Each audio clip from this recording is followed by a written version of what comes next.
Grief is the price we pay for love.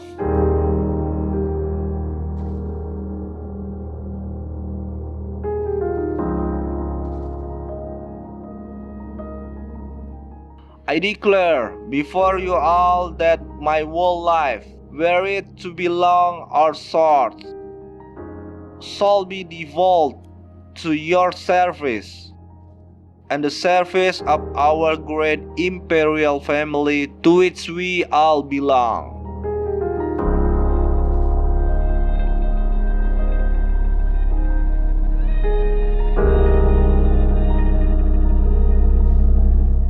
I cannot lead you into battle.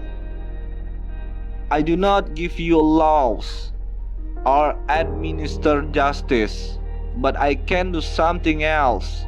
I can give my heart and my devotion to these all islands and to all the peoples of our brotherhood of nations.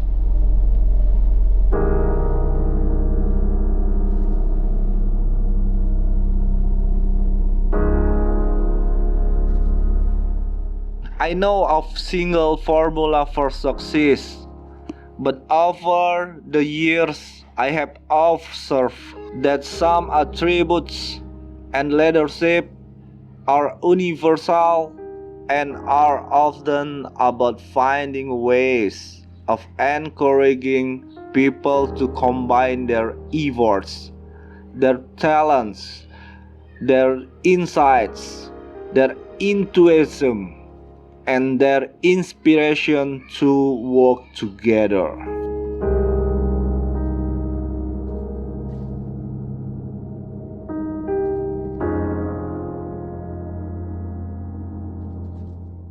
I have to be seen to be believed.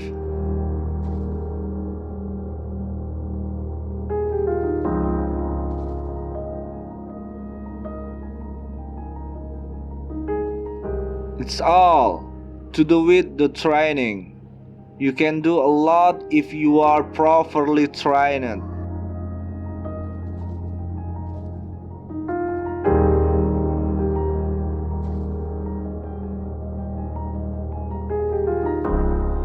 The lessons from the peace process are clear. Whatever life throws at us, our individual responses will be all the stronger for working together and sharing the load.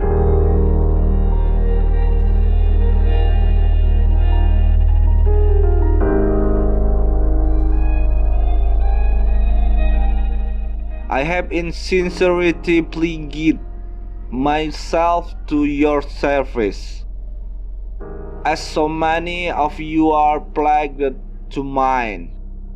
Throughout all my life and with all my heart, I shall strive to be worthy of your trust.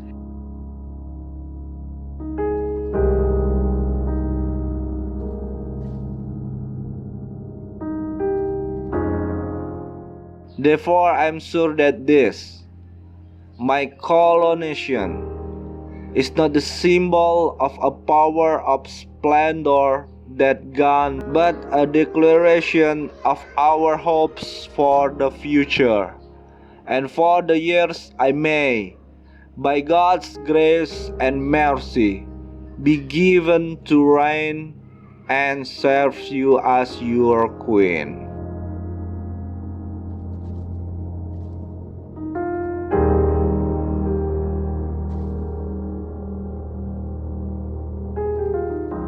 At its heart, engineering is about using to find creative, critical solutions. It is a noble profession.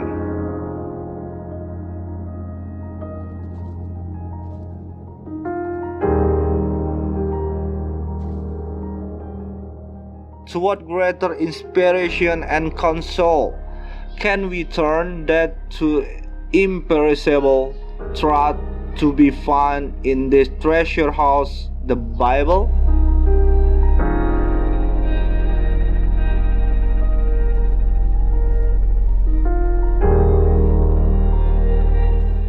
The richest babies don't come until they are ready.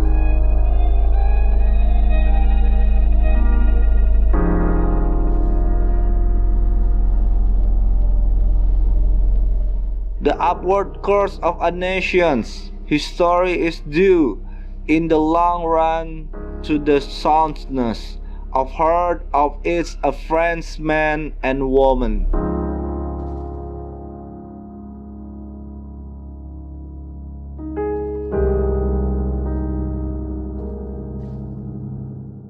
My husband has quite simply, by my strength, and stay all these years, and I owe him a debt greater than he would ever claim.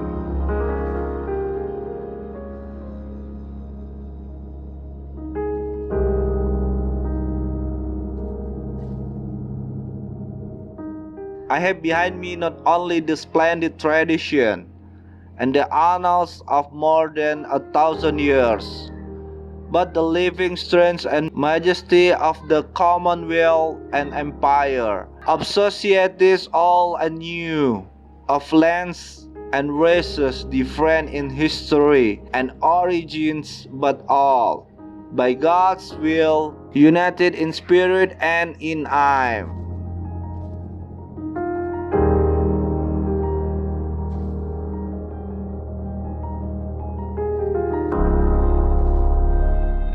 Myself preferred my New Zealand eggs for breakfast.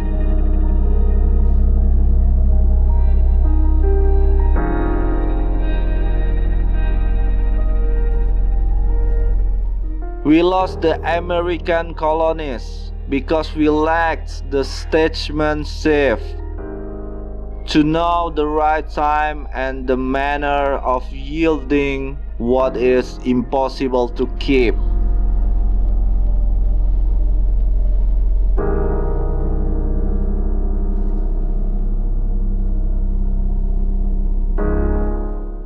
First, I want to pay tribute to Diana myself.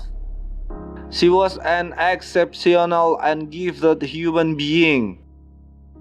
In good times and bad, she never lost her capacity to smile and love, nor to inspire others with her warmth and kindness.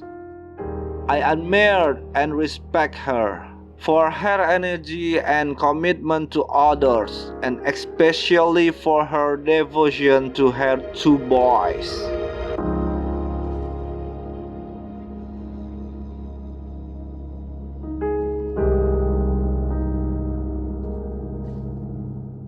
Like and the best families, we have our share and eccentricities of impetuous and wayward youngster and of family disagreements.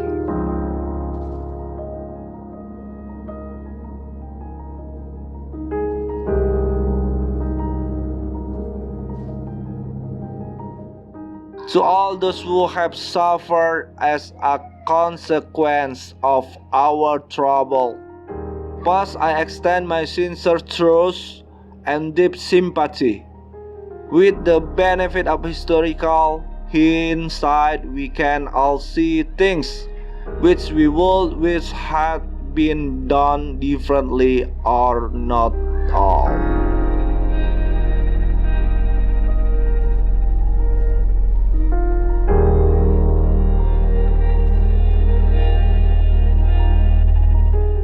The British Constitution has always been puzzling and always will be.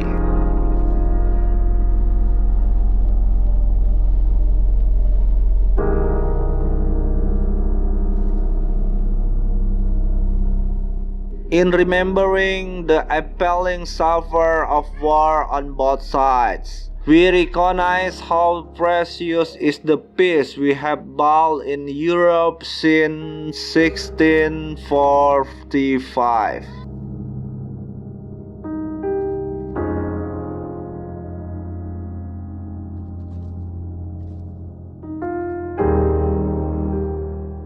At Christmas, I am always struck by how the spirit of togetherness lies also at the heart of the Christmas story. A young mother and dutiful father with their baby were joined by poor shepherds and visitors from afar. They come with their gifts to worship the Christ child.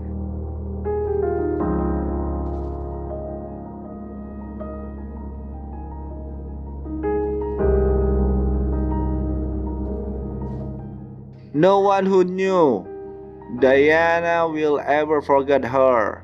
Millions of others who never meet her, but felt they know her, will remember her.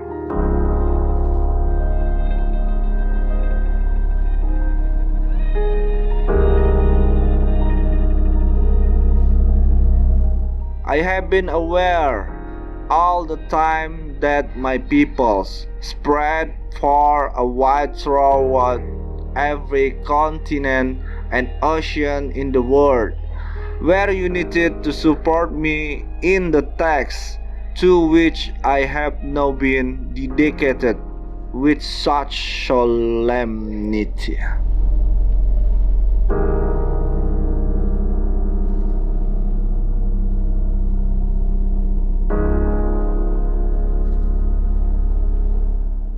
I hope that tomorrow we can all, wherever we are, join in expressing our grief to Diana's loss and gratitude for her all too short life. It is a chance to show the whole world the British nation united its grief and respect.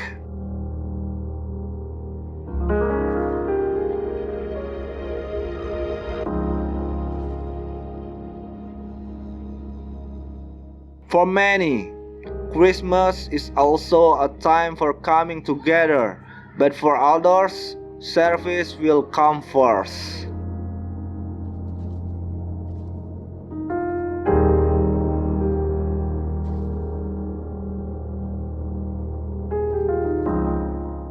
It is easy enough to divine what the Commonwealth is not. Indeed, this is quite a popular pastime.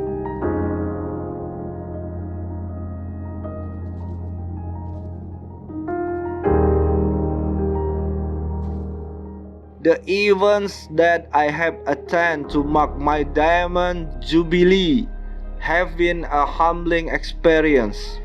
It has touched me deeply to see so many thousands of families, neighbors and friends celebrating together in such a family atmosphere.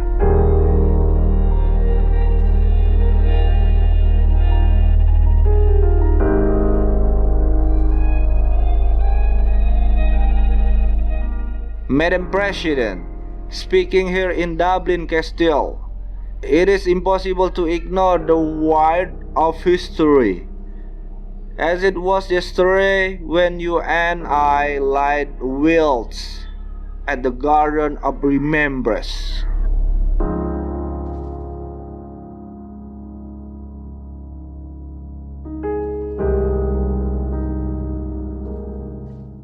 What were once only hopes for the future have now come to pass. It's almost exactly 13 years since the overwhelming majority of the people in Iran and Northern Ireland voted in favor of the agreement signed on Good Friday, 1698, paving the way for Northern Ireland to become an exciting and inspirational place that it is today.